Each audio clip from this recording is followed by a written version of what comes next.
I like this idea that we're a learning community as opposed to I am the knowledgeable one who will share my knowledge with you. It's like I'm facilitating learning, and I'm going to learn as well, while also being a facilitator. And as you said, it does tend to be less and less frequent that as time goes on, you learn things from your students. You've seen a lot of that stuff before, but it turns out that you then start learning more about the individual students, and it's not learning about The content.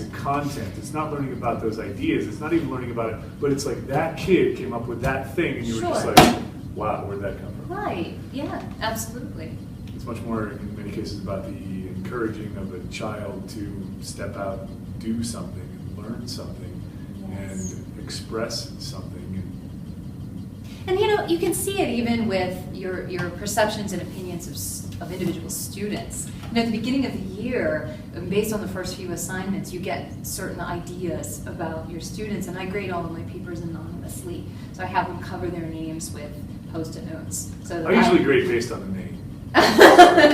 But I do that to deliberately avoid the bias that we develop even when you try really hard not to. I remember my first few years of teaching, like sorting out the papers I knew would be good and sort of saving them. Save them for last, right? It's like We're now, it's like every paper is anonymous, so every paper is a new chance to be a different writer, to be a more thorough, just to provide a more thorough and interesting analysis. And the corpse of your memory is not going to burden you, to borrow Emerson again. You have a fresh start.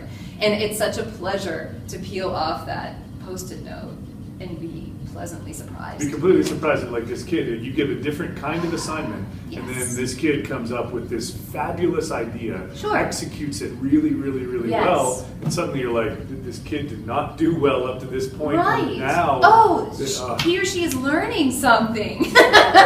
Wow. Yeah. That's a great moment.